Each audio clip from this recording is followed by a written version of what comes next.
What a great example from the previous speaker to make my next point.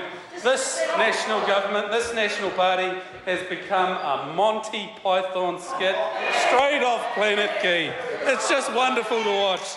They make noises about how wonderful things are. They make noises about being a hands-off government, about being a laissez-faire management system, in that this government shouldn't do anything for private enterprise. This government has no role to play, they say, in private business. They tell that to the New Zealand public with pride.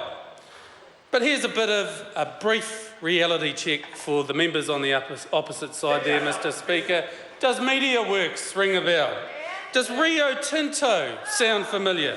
Does Warner Brothers sound familiar? 100 million times, $100 million, this government has interfered and intervened in private business. Even Canterbury Finance, a company that abused the vagaries of the time, given billions, over $1 billion of taxpayers' money. New Zealand First can actually understand and support government intervention in certain cases. It's the inconsistency, Mr. Bishop, it's the inconsistency from this government, the message that they tell New Zealand. They tell us that the government should not intervene. They tell us that they shouldn't pick and choose. But Mr. Bishop, you do pick and choose, you do intervene.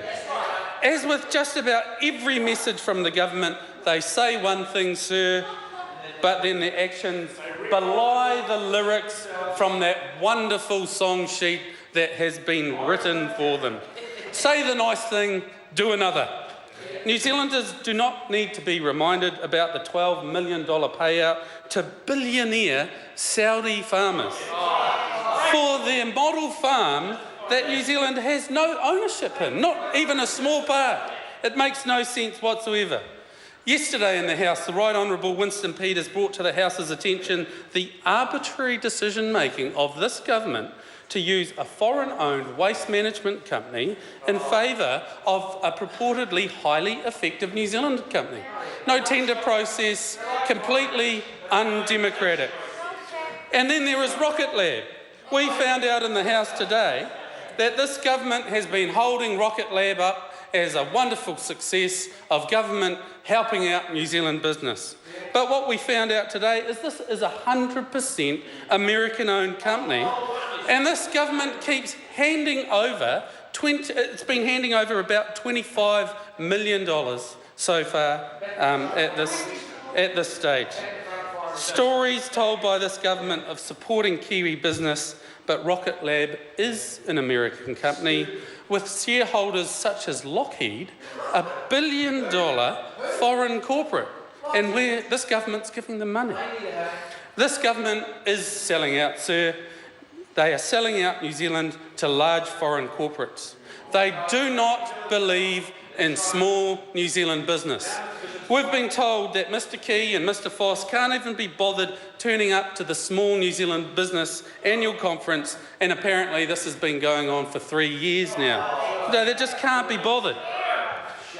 What this government needs to appreciate is that what they've done is agreed to new government procurement rules, and that means they give no preference to New Zealand companies, but they give no cognizance to the fact that $1 million spent in New Zealand results in an average of 10.5 new or sustained jobs, $105,000 taken back in tax, and $130,000 saved out of welfare payments.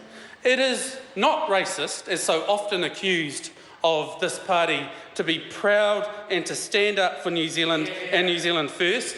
Mr. Speaker, it is in fact absolutely common sense. This government continues to be short-sighted in its decision-making, the selling off of Kiwi land, Kiwi homes, Kiwi businesses, the strategic sale of energy, partial sale of energy assets, make no economic sense whatsoever. In fact, it is theft from those Kiwis from the past who put the toil in to create those Kiwi-owned assets, and it is theft from future generations. New Zealanders, whether they be brand new or born here, must be proud to be New Zealanders, and as so many examples from around the world show us, Order. quite starkly. The member's time. Thank you, Mr. expired. Speaker.